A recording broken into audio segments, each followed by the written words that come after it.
suspense build up. Hi everybody, welcome to the ODI. I'm the Head of Marketing and Membership, Hannah. It's my great pleasure to introduce Isabelle Marchand here today from Lloyds Banking Group, who'll be talking about using data to tell stories. Just a few housekeeping things before Isabelle kicks off. There will be an opportunity to ask questions at the end. I'll be passing you a mic. Please talk into the mic so that people watching on the live stream can hear you. It won't project your voice, so don't be surprised if you just sound like yourself when you're talking through it. And for people watching through the live stream, please use hashtag ODI Fridays, and I will read out your questions later. Over to you. Thanks. Thank you, Anna. So thank you for coming. Today I came here to tell you about a growing issue. Actually, with the rise of data, big data, analytics, open data, we're kind of seeing the world splitting into two categories. On one side, you have people who can understand the data. They deal with it, they manipulate it, they play with it, and I'm thinking to data scientists, data architect, data journalists like me. And on the other side, you have everyone else, people who are not as data literate, maybe. So the question becomes, how do you do when the decision maker is not the data person, and when the decision maker is not as data literate as the data person? And what happens when data people are trying to communicate to non-data people? How can they do it? So I work closely with analysts at Lloyds Banking Group, and usually what happens when I receive presentation or decks, and it's people forward me all they can, everything they can on a slide or a couple of slides. It's full of charts, full of text, here, there, here, and I was just like wondering, okay, how can I make sense of it? And I think this is where is the dangerous part, because if you ask your audience to make sense of your own data, you run the risk that they interpret it in the wrong way, or they just disengage with it. And if they disengaged or misinterpret, then bad business decisions are made. So how can we improve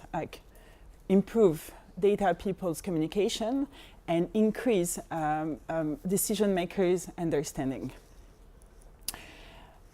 I think storytelling can help because everyone likes a good story. It's easy. It will help people who are not interested into the data to engage with it, and it will help a willful audience to actually remember the data and the story. So then I'm just like, how can you build a good storytelling? I don't have any magic recipe. I wish I had, but there are a series of steps you can undertake that will help you just to add a bit more of a flow. This is where I'm gonna first tell you about my work. So I'm gonna pick a couple of my works and tell you some tips. And afterwards, I'm gonna give you general tips that you can apply in your everyday work that hopefully will help you to infuse some storytelling. So this is a slice of an infographic I've created for my colleagues at Lloyds Banking Group. My boss came to me and said, Isabelle, I think we should create something about cybersecurity, because obviously it's a huge concern for us on two sides. On one side, the customers. Obviously, as a customer, I can have my card cloned, or I can just lose my bank details, being victim of online criminality. And as a colleague, because obviously if I click on the wrong link, I can just put the safety of my whole organization at risk. And the problem we encounter is like my audience, my colleagues, I think anti-phishing campaigns have been around for ages. We all receive these emails. We don't even click, we do the training like this, IBC, okay, go. So how do you re-engage with an audience that is already tired by the material? How? So what I did is I was like, okay, color coding, very easy, red is bad. I know it's simple, but it's essential. Red, bad, maybe green, good. An expensive and invasive threat. Here, I'm trying to catch your attention. What is the threat? Is there something I don't know I should get I should get some detail about? Then this is my hook. 20 cyber fraud cost in the UK an estimated 27 billion a year. I want you to kind of wonder, oh, 27 billion is such a high figure. I mean, how come? Then those 3 little stats are my personal ways of engaging and to help you relate to my facts. So 1 in 10 have been victim of cybercrime. I want you to kind of wonder, maybe it was me, or it was your sister or your mother. 1 in 10 is quite a huge figure. Then 5.8 million plus cyber incidents happened, and 1.4 million internet-connected devices were infected with a virus. All the things we've heard of, we lived it, or like some of my, one of my friends had his computer locked like very recently. You know, this ransomware, they ask you for a ransom and you don't have access to your computer until you pay. So it kind of resonates with me, or hopefully with you too. This fact is my takeaway stat, is if tonight you go back to your dinner table and you say something like, oh, darling, do you know you're 20 times more likely to be robbed on your computer than on the street? I've won. It's a success for me because I've brought you something interesting that you take with you. It's not about just telling you guys like what I want you to know. It's not my message. This is where maybe marketing is kind of a bit difficult and they're always like, oh yeah, this is what I want to tell them. But I think what you need to do is keep this balance, 50-50 is like, that is interesting, I think, for you to know, guys. And this is my message. And this is why I'm telling you this. Okay? So a bit. This one is an interactive dashboard. So I produced for my executives. It tells about interaction, how our customers access the bank. What is important is your audience. You always define your audience firsthand. When I think executives in the bank, I'm just like, oof, those people have very little time. They are constantly in a hurry and have a bunch of papers to read constantly. So what do? I'm like, time-poor people should know how much time they're going to spend on your content. Okay? So at the beginning, I said, okay, if you have very little time, you can go and click focus on 3-minute reading. If you have a bit more time, you can go 6-minute reading evolution. What is the data, like comparison, what happened in the past and what's going to happen in the future, forecast, whatever. Then 10 minutes reading in context. I'm going to show you the interaction with the context. It's not just like about your data, it's putting like an environment to it. Then I think I always think that people may drop out at any time. At some point, like they're reading and, we've all done it, like in the middle of an article, oh my God, it's too long, I'm going to do something else. Notification, and up, you're out. So what I do is like, this is trending, meaning it's hot stuff. My audience needs to know. I think they would be interested and it's the change. Most important information at the top. Then a little more. I assume, so this is already treated data. I assume that is what is going to interest you, but maybe it's not. Maybe you want to dig into the data yourself. Maybe you want another angle. So I make it available. You can click and download the data. Here is not for Lloyds Banking Group. It's for a company that's called Arkadys. They produced an index of sustainable city. They had 100 cities. And they said, okay, can you do something with it? We'd like to communicate about it. So they said, okay, 100 cities, it's a bit much. So I'm not sure on one page it's going to fit. So what can I do to interest my audience? So I was like, the infographic and the index will be released in London. So if I was European, which I am, what would I be interested in? I think I would be very much interested in my city, London. How do they compare? How do we compare?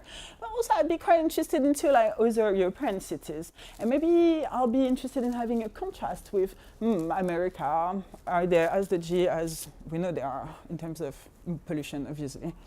Or yeah, China, or any Dubai as well. I try to show some empathy. What would be the best comparison? What would my audience be interested in? Okay, and I think here as well, selection of the information is crucial. It's not because you put everything up there that you kind of cover it. You know, it's not going to justify your work as well. Because lots of what I see often is like, oh yeah, I worked so much on this project, I can't just put 5 facts. It's not going to justify all that time I spend on it. But if you put too much, people will not they won't engage with it. So it's going to be lost anyway. Okay, I've created this image for a series of articles. It was like those hilarious situations all Londoners know about. And I picked it up for this presentation because I thought, you don't need that much to create storytelling. Sometimes it's just about an image and 2 digits, because with this, I'm actually telling you a big story about peak hour in London. I'm telling you the state of the underground. I'm telling you some emotion as well. I think a bit of fun, hopefully, and my frustration. And I may relate to you because you may have seen this before as well and lived this all good. So maybe at this stage you're thinking, okay, that's fine. It's her job. She can do it, but I'm not sure I can. And there, I'm going to say, I would like to prove you that everyone can do it, that creating storytelling is just a human characteristic, that it's where like our brain is wired to create stories. So, and I can prove it. So consider this text. He went to the store. Andy died. Sharon went hungry and wept. So now 2 very, very simple questions. Why did Sharon go hungry, and why did she weep?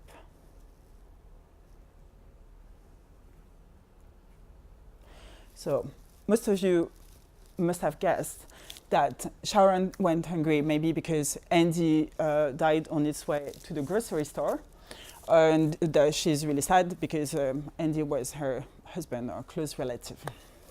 And if I was to tell you that those 3 sentences have no link together, they're actually extracted from 3 different texts, and that it's you guys that made a connection. Read it again. You made a connection that wasn't there. Because the brain is naturally wired to put things together, to link unrelated events. And data scientists in general know very well this problem, because they see it as a problem. It's called correlation doesn't mean causality. Often. It's not because you see a result that it's there is an immediate reason. Okay? So now, what are my big tips, general tips for storytelling that you can apply to virtually everything? First, define what is your main takeaway. Often, what happens is like we have a bunch of facts and we want to put everything up there. I think my advice would be to take one. What is the most surprising element? What is the most interesting? What do you think your audience would be most interested in? You take that element and you actually gear up your presentation or your content or whatever, like your one-pager around this. Because everything that is unrelated to this event may just not be noise. It may just like confuse your audience. This is as important as your main takeaway, because you're going to choose your takeaway. I understand you have a message. We all want to say something up there. But if your audience doesn't care, what's the point of putting it out? Try to tailor your content to your audience. Who is your audience? Why would they be interested in it? So what? Okay. Are you talking their language? So what happens often is like, especially in data environment, we suffer from the curse of knowledge. We assume because we know, everyone knows, but that's not true. And often when you're talking to wide audience, they get lost. Don't ask them to make an effort to understand you. It's lost. Don't ask them to Google something, to understand jargon, abbreviation, anything. Make it easy for them, and you'll be understood and hopefully followed. What I think as well, what I do is very simple. Is like when I'm producing content for a wide audience or someone who's not as specialized in my area, I'm just thinking, okay, if I was sat in a pub telling this to one of my friends, how would I say it? And with that method, it's going to be quite clear, hopefully. This is often an overlooked step. People think that once the presentation is up there, like infographic content, that's fine, okay, I'm over it, and I just like... The headlines is the most important thing. Like in journalism, we say journalists, they spend like 5% of their time working on the text, the content of the article, and 95% to work on the headlines. Because this is going to tell your audience if your content is interesting or if it can just be ignored. Okay? So I'm going to say something very controversial, but to be fully fair, and the Daily Mail is really good at it. They have those attention-grabbing titles, and I'm not surprised that they're the most visited news outlet online in the world. So I'm far from backing up the content, obviously, but I think you should get some inspiration from them, because honestly, like, they have something with... Okay? So that's the end of my presentation. If you want to have a look at the infographics, I've created a whole bunch. Please go on my website. If you have any questions or anything, please just stay in touch and send me a little tweet or anything. Any questions? Thank you. Do we have any questions to kick us off? Okay, I've got one to kick off with. What's the biggest challenge that people experience when trying to tell stories through data? I think sometimes it's difficult to make this difference between where to start. Where do I start? What is interesting for my audience? I think sometimes it gets difficult because we all have our own point of views, and obviously we think it's difficult. Like, for instance, I work in a bank, and like, how do you connect with people who are not from the different background as you are? How do you relate to those people, and how do you provide them with the best solution? You know, it's the same with data. How do you provide the best information to the right people? How do you know how it's interesting for them? I think this is why you need to understand your audience as much as you can. Thank you. Any other questions? Yeah. I would be interested to know more at the beginning how you collect the data for writing, let's say, history. So, okay, in my case, to be fair, like, my job is divided in two parts. So 70% of my job is going to be data analysis, meaning like I'm going to read a whole bunch of reports because I work in the customer insight part of my company. So we have access to customers' data, like a lot, an incredible amount of data. And from there, I'm like considering the business, business needs. Is it in mortgage, loan, like remortgage, anything, insurance? Where is the need? And then I go through the report, put the story together. I'm like, oh, this is quite an interesting fact. Why? As a data journalist, you're really much a journalist. You're kind of hunting for good stories. So why would it be interesting, and to whom? And then I just collect the data. I just like at the moment, it's already available in different reports. I just have to tie them together. Or at the moment, I had to refresh some data. So I'm just like going to team up with a data scientist and say, okay, this is the story. Here's what I would need. What do you think? Do you think it's a good story or not? And they're going to just do some like SQL, data, get some data from the warehouse and There are books, for example, unstructured data. If you have unstructured data, this means words. How you codify from the words into data and then analyzing?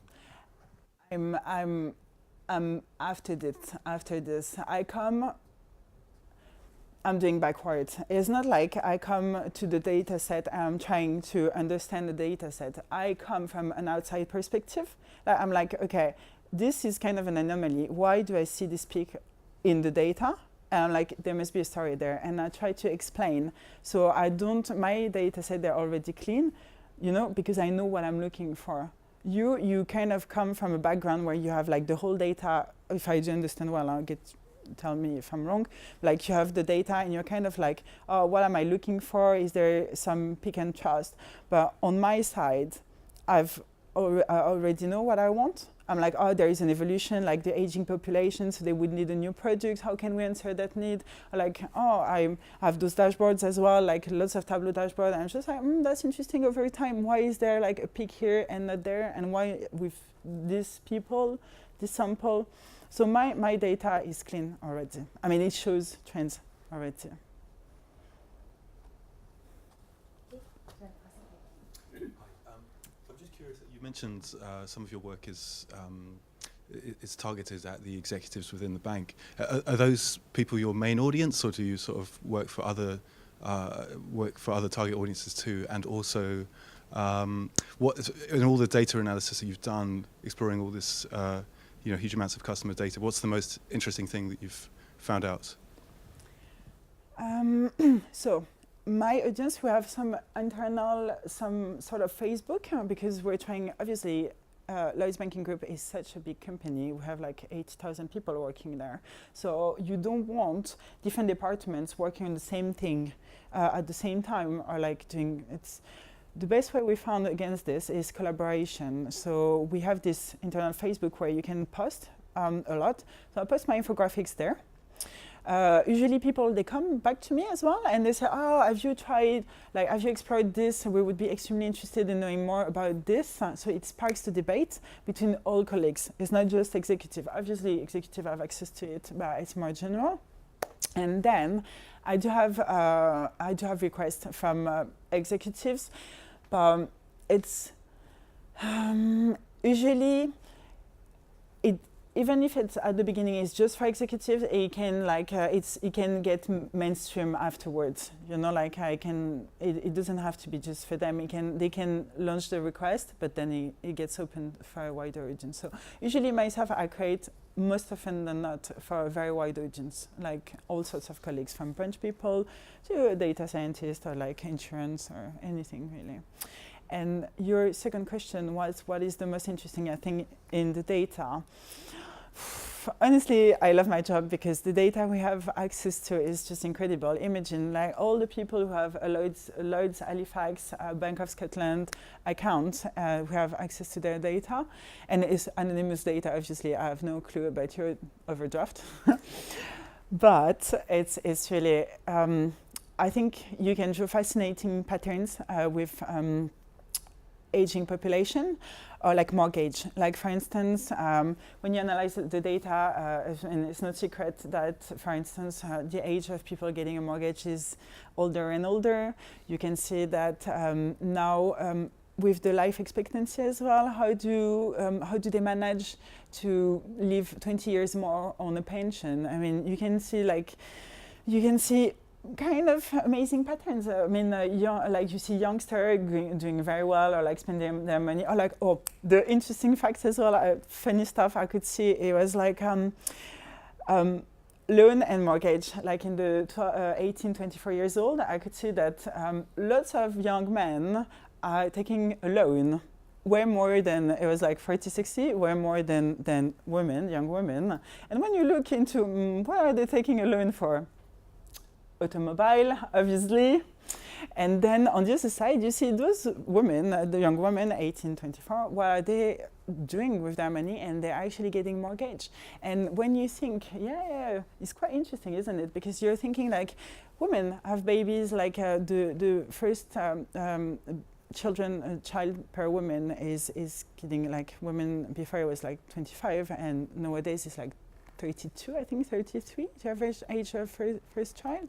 So they have this whole time, and the gender pay gap is reducing as well. This we can see in the data.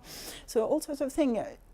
like you can see gender evolution, you can see people's evolution. I mean, I have so many interesting topics. It's just incredible. Any more?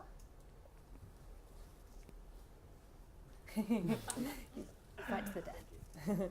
Hi, I'm just curious about the use of more interactive tools in your work, like say apps or platforms in comparison to, I don't know, infographics or more linear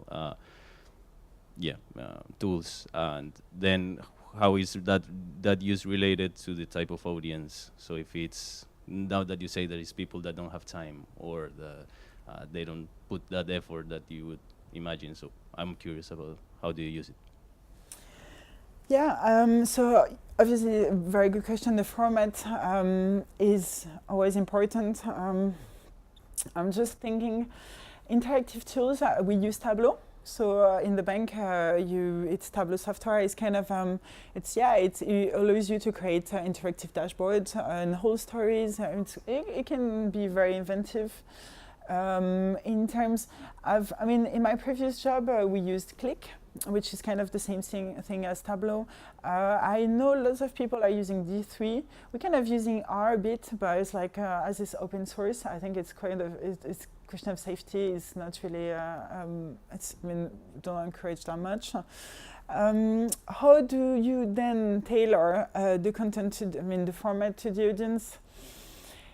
I think it depends on the amount of data more than your audience. Obviously, you have to, the amount of data you're going to select is going to depend on your audience. But the format in which you deliver is going to depend on the amount of data. Like, for instance, when I was, I used to work for the Ford Motor Company, and we had this huge amount of data on trends. What do people like to buy for their cars? Like, is in Croatia more, or like Germany more about like, it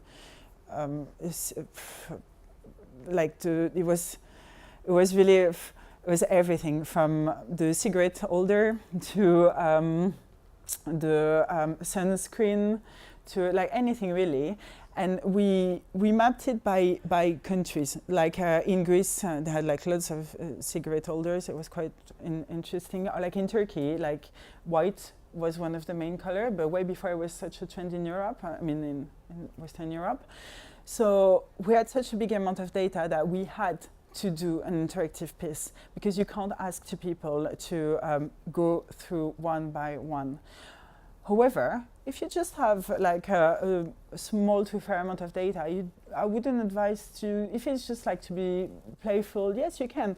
But then useful, I don't know, it depends. Do you want to put so much effort in something that is not going to be used like, for such a long time? Because interactive is quite, building infographic is time consuming, but interactive is like crazily time consuming. So, hope that helps. Your talk focused a lot about the journalism aspect of it, but what are the entrepreneurial possibilities that this data has created for an organisation such as Lloyds Banking Group? It seems to me you could use that data very strategically to open up marketplaces and to market certain segments in your never way before. Has an organisation like Lloyds Banking Group, I don't know what it's like now, I used to work there, it was quite, because of its size, they're inherently quite conservative in their structures, because they have to be, because they're big, right? Is there any examples how you would use that data internally to A, change that conservatism, and B, focus on the opportunities that the insights give you?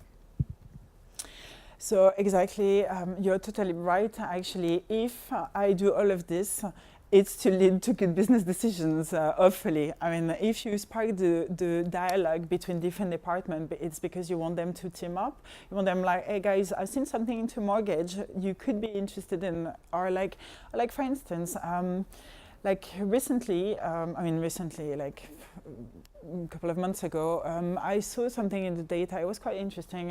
It was that we have X amount of students. So we can identify because of student loan payment, student loan. And we didn't have the same matching amount of student accounts. And we were like, but our students are missing out because the student accounts gives you like discounts for like student bills or even like clothes or anything. So why aren't they using it? Is it us? Are we making a mistake somewhere, or aren't we advertising it enough, or is it not interesting enough of an offer? So we came back to the people. So after digging the data, I created an infographic about it. And we came back to a student, like we have a department with our different current accounts. We came back to them and we just, have you noticed that? And they said, oh yeah, that's actually very interesting. What are we going to do about that? And they actually changed marketing and offer just to match more desire of people. It's always like this. You're totally right. Like you see something in the data, but the goal is not just to spot something and like, oh yeah, that was fine and a good story. The main goal is to actually bring changes. No.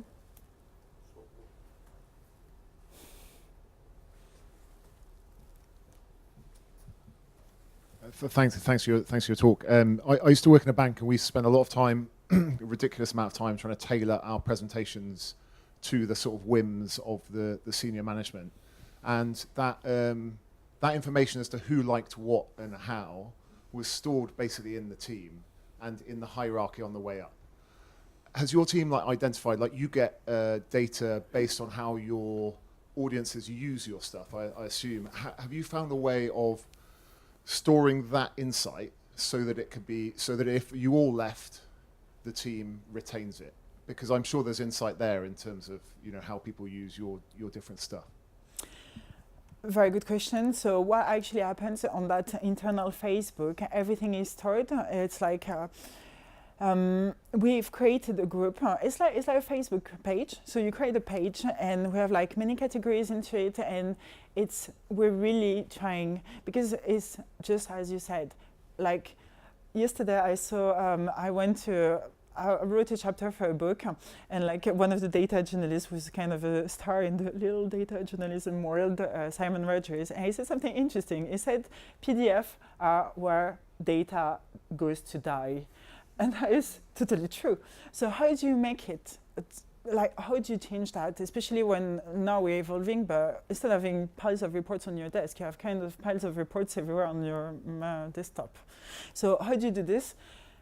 You post online on this internal, you categorize it, you tag, you make it easy for people, and I do lots of my time is also spent on trying to give guidelines to people, like how can I use this group, how is the best way, have you ever produced something about, because we're customer insight, so people, they come to us when they want information. That's the goal. So to have some information about this, I'm like, oh yes, we have this and this is stored there. That way, hopefully, they know in their team. Or what we do as well, it's like we go. So we're 200 in my department, and we go by small groups, and we do proselytism to other groups and other teams, and we're like, hi, so we have this wonderful group, have you ever heard of it? I think you should get engaged with it, and instead of sending us requests every couple of months for data, you can dig into it for yourself, because the data is also about empowering people, trying to get them get their interest raised. People I've heard from senior people like, oh yeah, but people are not data literate, they're not interested. But I don't think it's true. I think people, they do want to get into it because they know there is an incredible amount to be gained from it. And once you just give them that step, which is interest, bit of storytelling, bit of interest, you raise interest, and people are way more keen to dig into the data by themselves and to ask for it as well. It's not so much like, oh yeah, it dies in a corner of your desktop anymore. So I'm not saying we've reached perfect solution, but we're trying. I've got another question. When you're pulling together your stories and your visualizations, where do you get your inspiration for creating them? So I have an ex-boss of mine who told me, he said something, don't be afraid to copy or steal from people. And I must say that I copy, stealing is a bit harsh, but I copy and I extend, change the design, change the color. I love this illustration, so I copy half of it, change all the other half. Or that was a wonderful way of expressing the data. I'm just going to copy this or use this with my data. I don't think, I mean, I'm not like, Michelangelo. I'm not creating everything from my mind. I'm just like, oh, that looks amazing. Let's do it, I think lots of incredible visualizations are out there, and it would be a crime not to use them, honestly, for inspiration. Are there specific places that you go to find them? I do have many websites, yeah. So I have Musli. It's kind of it's like, it takes your Google page. When each time I log in on it shows up like little articles. And it's designer, you have Dribbles on it. Dribbles is like designer a website, so they show lots of illustration and marketing stuff. Or like for the data side, I'm going to go for things such as a data blog of The Guardian. I'm going to use all those people I really love, like their website, like David McCandless as well. He has an amazing website. He did a book that is Information is Beautiful. It has amazing visualization. I would really much advise you to have a look. It's all about things you'd be interested in, such as like stress on the internet, so you can see like what people are stressed about over time, or like that sort of thing. I would say the New York Times it has very, very good visualization as well, like such as like where are the schools around you that are doing well, or like even about the elections, US elections, really interesting. Data, I think it's called Data Store. So that's the data about London. So you have all sorts of interesting data like population, immigration, consumption, energy, and it's looking very pretty. So, and they're doing like, it's public data. You get to know a bit more about your own city, and it's quite interesting.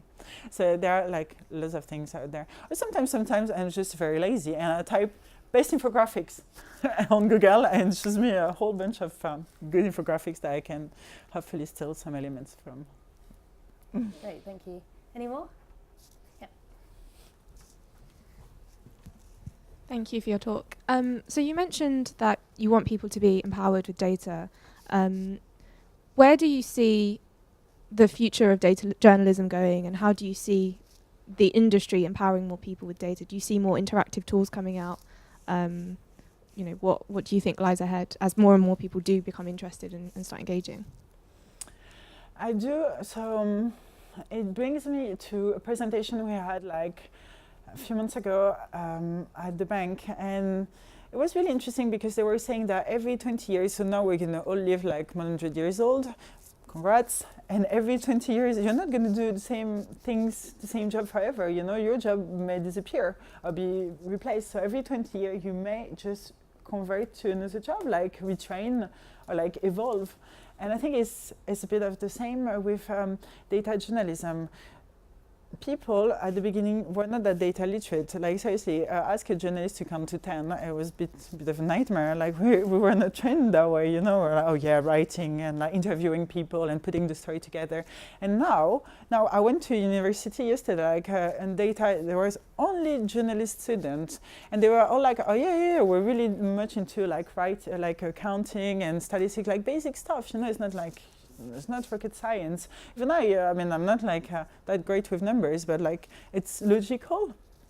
So you kind of, what I'm trying to say is like the big math, like this kind of fear of math is going to like disappear, because as much as you're going to see it in the newspaper or like in every marketing campaign, and people, they want to know more about their own personal data, so you have the motive for them to get interested into numbers, like how many times a year have you eaten beef, or like how many kilograms, or like your Amazon's going to tell you like how many of toilet paper rolls you've used, or like, and all sorts of like your heartbeat, or like how many miles have you walked this year, or like, those are graphs, and they're average and means and medians, and you're gonna want to know more about it because it relates to you personally. So obviously, when you're interested into a topic, you're gonna get into it more. This is where I think data journalism will help people and will only grow, because as more people get interested into the topic, like obviously you get like more money coming in, obviously. So that's how I hopefully see it.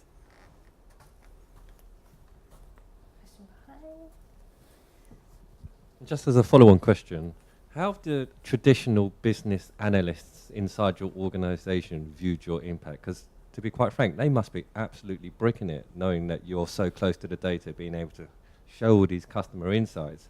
Whereas the traditional Excel spreadsheet business analyst, they're going to be sitting there feeling 20 years behind in a day. How do you deal with those internally? That's really nice. But to be fair with my team, they're really, really much into data visualization. Honestly, like data analysts from before, maybe your time, don't look, I mean, that's not so long ago, but they don't look like the data analysts today, because in my team, like they understood very well, okay, they're not creating infographics, or some of them are, but they're creating presentations, because what's the point of having your lovely insight or your bunch of insights if you can't actually use it because no one understands?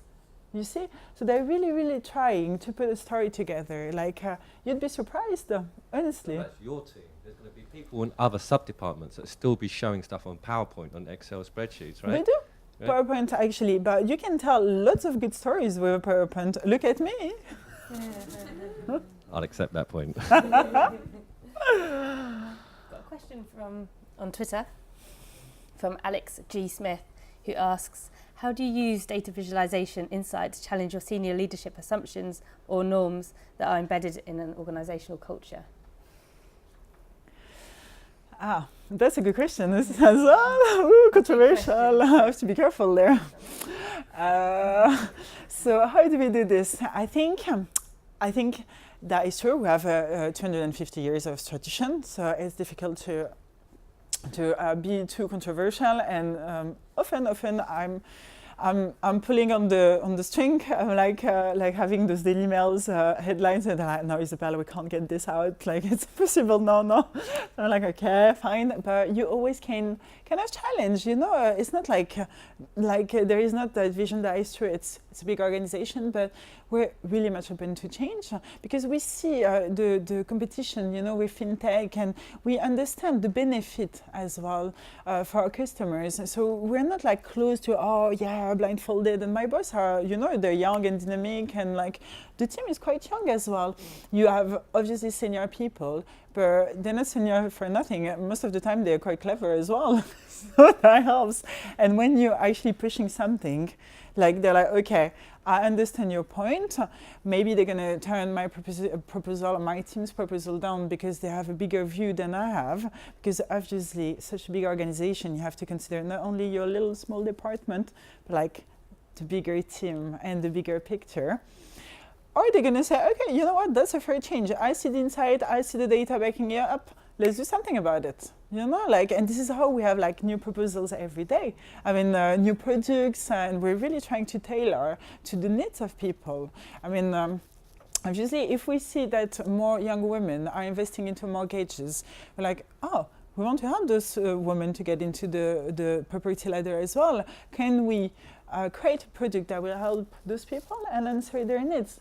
You know, it's not all about like being like a dinosaur, because we know we're gonna die. Dinosaurs, they went extinct. So it's not our case. So hopefully it's gonna evolve. Thank you. I think we should probably finish up now. Next week we've actually got a talk on open banking, which is also very relevant and where they're up to. So please do sign up or watch the live stream next week. But can we thank Isabelle again? And thanks all for coming. Thank you very much for your attention.